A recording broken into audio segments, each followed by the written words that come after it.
사랑하는 여러분, 오늘 하루도 참 수고 많으셨습니다. 오늘은 말씀 묵상 7번째 시간입니다. 먼저 오늘 말씀 마가복음 1장 21절로 28절까지 함께 읽어보도록 하겠습니다. 그들이 가버나움에 들어가니라. 예수께서 곧 안식일에 회당에 들어가 가르치심에 무사람이 그의 교훈에 놀라니 이는 그가 가르치시는 것이 권위 있는 자와 같고 서기관들과 같지 아니함일러라. 마침 그들의 회당에 더러운 귀신 들린 사람이 있어 소리질러 이르되 나사렛 예수여, 우리가 당신과 무슨 상관이 있나이까? 우리를 멸하러 왔나이까? 나는 당신이 누구인 줄 아노니 하나님의 거룩한 자니이다. 예수께서 꾸짖어 이르시되 잠잠하고 그 사람에게서 나오라 하시니 더러운 귀신이 그 사람에게 경련을 일으키고 큰 소리를 지르며 나오는지라. 다 놀라 서로 물어 이르되 이는 어찌미냐? 권위 있는 새 교훈이로다. 더러운 귀신들에게 명한즉 순종하는도다 하더라. 예수의 소문이 곧 온 갈릴리 사방에 퍼지더라. 아멘. 오늘 말씀에 나오는 가버나움은 예수님의 제2의 고향이라고 불리운 곳입니다. 가버나움의 뜻은 나움의 마을이란 뜻으로 지도에 보면 갈릴리 호수 북서쪽에 위치하고 있는 큰 도시입니다. 예수님 당시에는 가버나움에 세관과 로마의 군대가 주둔해 있었고 예수님 공생의 초기에 이곳에서 많은 이적과 치유 사역을 행하셨습니다. 이곳은 석회암 회당과 현무암 회당이 있는데 특히 사진에서 보는 곳은 가버나움 회당이고 하늘에서 바라본 베드로의 집터와 그 위에 세워진 교회가 있는 곳입니다. 특히 오늘 주목해야 할 말씀은 당시 율법에 능통하게 여겨졌던 서기관들과 비교해서 예수님의 가르치심이 권세가 있었고 세기원이었고 귀신들도 알아보았다는 것입니다. 그렇다면 당시 랍비라고도 불렸던 서기관들은 대체 어떤 사람들이었을까요? 서기관들은 단순히 필경사들이나 비서가 아니었다고 합니다. 그들은 학사 에스라의 영적 후예들로서 성경을 읽고 해석하는 역할로 사람들의 존경을 받았던 사람들이었다고 합니다. 그들이 주로 한 업무는 첫째, 그 시대에 통용되는 율법을 발전시키고 해석하는 일이었습니다. 둘째, 학생들에게 율법을 가르치는 일이었습니다. 셋째, 재판장에 관한 일을 보는 사람들이었습니다.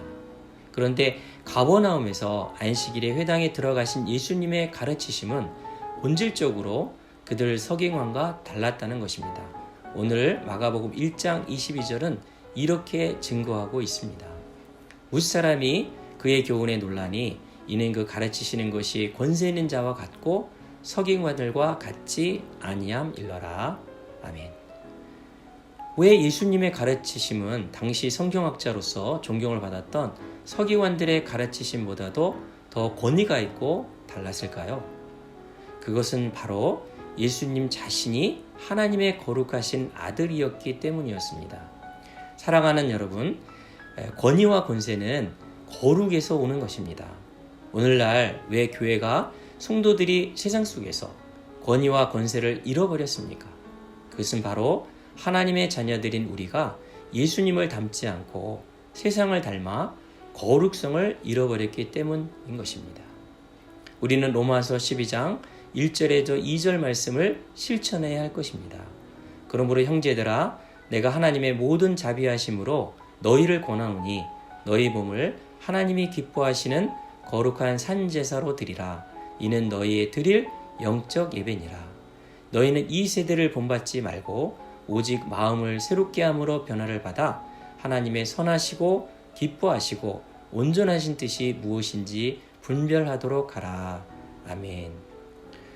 제가 최근에 읽었던 책 가운데 저에게 상당한 충격을 주었던 책이 있습니다. 미국에서 상당한 영향력을 주고 있는 데이비드 플랫 목사님이 쓴 카운터 컬처라는 책입니다. 이 책의 뜻은 대항 문화라는 책입니다. 저는 이 책을 읽고 너무나 큰 충격을 받았고 지금 이 시대에 과연 내가 예수님의 제자로서 살고 있는 것이 맞는지를 스스로 반성하며 회개하는 계기를 만들게 해 주었습니다. 여러분 모두에게 적극적으로 일독을 권합니다. 이 책에서는 많은 사람들이, 심지어 기독교인들도 복음과 세상 문화가 충돌할 때 세상 문화를 선택하거나 침묵함으로써 세상은 너무나 고통이 심한 곳으로 변화되어 가고 있다는 충격적인 보고서입니다. 즉, 동성결혼, 인종차별, 성매매, 빈곤, 낙태 등 오늘날 많은 사람들에게 고통을 주고 있는 상황 속에서도 우리 그리스도인들이 세상 문화 속에 매몰되어서 사회 흐름이 그런데 어쩔 수 없잖아. 조금만 더 벌었으면 좋겠다. 내 문제만으로도 버겁다. 마음 아프지만 한 사람이 바꿀 수 없는 사회 병폐야. 동성애는 개인의 취향 아냐? 아직도 복음을 한 번도 듣지 못한 이들이 있을까? 라는 문화와 타협하는 태도로 말미암아 예수 그리스도께서 가르쳐 주신 하나님 말씀에 따라 살아가지 않는 그리스도인들과 교회들이 너무나도 많아지고 있다는 것입니다. 그 결과 한쪽에서는 유행을 따라가고 있을 때 지구촌 반대에서는 굶어 죽는 아이들이 넘쳐나고 있는데, 과연 하나님께서는 이 책임을 우리 그리스도인들에게 묻지 않을까라는 질문입니다.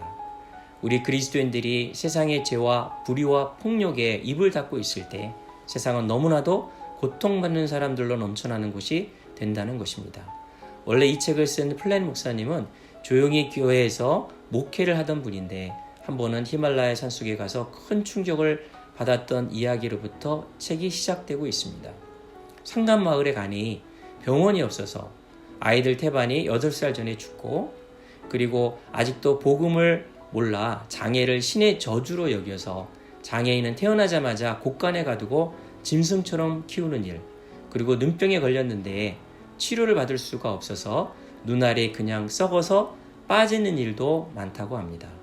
세계 유산 통계에 따르면 남녀의 욕망과 성범죄로 인해 전 세계적으로 매년 4,200만 건의 낙태가 자행되고 있는데 매일 11만 5천 건의 낙태가 이루어지고 있다고 합니다. 과학이 발달하여 태아 가정에서 다운 증후군이 발견되면 산모 가운데 92%가 임신 중절을 택해 태아를 낙태시킨다고 합니다. 세계 곳곳에서는 가정 파괴, 이혼, 전쟁 등으로 인해서 대략 고아가 1억 5,300만 명이나 된다고 합니다. 부모 모두가 없는 친구도 1,800명이나 된다고 합니다. 부모가 있어도 정상적인 생활이 안 되는 사회적 고아도 이루 헤아릴 수 없을 만큼 많다고 합니다. 그리고 돌보아야 할 과부도 2억 4,500만 명이나 된다고 합니다. 이번 코로나를 통해서 미국의 한 노숙인은 코로나보다도 굶어 죽는 것이 더 무섭다고 합니다.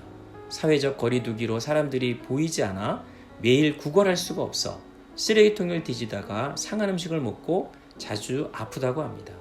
이처럼 우리 그리스도인들이 어려운 이러한 세상 문화에 타협하거나 눈을 감고 있을 때 세상은 너무나 고통스럽고 죄악이 물드는 곳으로 타락해 간다는 보고입니다. 그러므로 오늘 우리는 예수님이 왜 당시 서기관들과 비교해서 가르침이 달랐는지를 생각해 보아야 할 것입니다.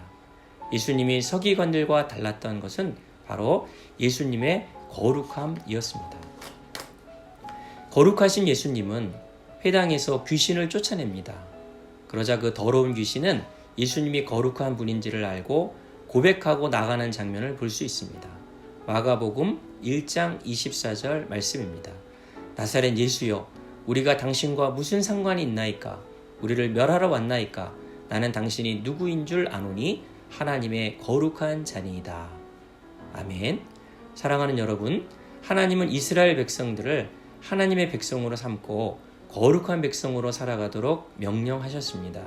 그것이 바로 우리 그리스도인들의 정체성이며 우리 그리스도인들의 파워임을 잊지 말아야 할 것입니다.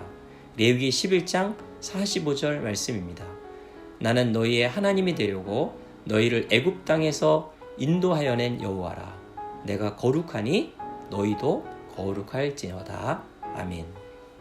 사랑하는 여러분, 거룩은 능력입니다. 거룩은 우리 그리스도인들의 정체성입니다. 그리고 이 거룩은 우리가 하나님의 자녀라는 것을 보여주는 가장 큰 증거가 됩니다. 그러므로 세상 문화를 따라가지 말고 오직 하나님의 말씀만 따라가는 거룩한 하나님의 자녀들이 되시기를 축복합니다. 다 함께 기도하겠습니다. 하나님 아버지, 오늘 예수님이 공생의 첫 사역으로 회당에 가셔서 말씀을 가르치시고 귀신을 내어 쫓으셨습니다. 사람들이 예수님의 말씀을 듣자마자 당시에 존경받았던 서기관들보다 더 권위 있는 가르침에 놀라는 것을 볼 수가 있습니다. 바로 그것은 예수님이 하나님의 아들로서 거룩한 분이셨기 때문입니다. 오늘날 우리가 살고 있는 세상은 문화라는 이름으로 하나님의 말씀하신 거룩은 점점 빛을 잃어가고 있습니다. 예수님은 우리 제자들에게 너희는 세상의 소금이요 빛이라고 말씀하셨습니다. 세상을 본받지 말고 거룩한 산 예배자가 되라고 말씀하셨습니다. 그러나 지금 우리 다음 세대들이 세상의 문화에 급속히 물들어가고 있습니다. 하나님께서 예수님을 믿는 다음 세대들이 거룩한 세대로 세상과 구별될 수 있도록 성령의 은혜를 부어 주시옵소서. 그리하여 사사기처럼 세상 문화에 매몰되는 다른 세대들이 아니라 세상 문화를 변화시키는 다음 세대들로 우뚝 서게 하여 주시옵소서. 예수님의 이름으로 기도하옵나이다. 아멘.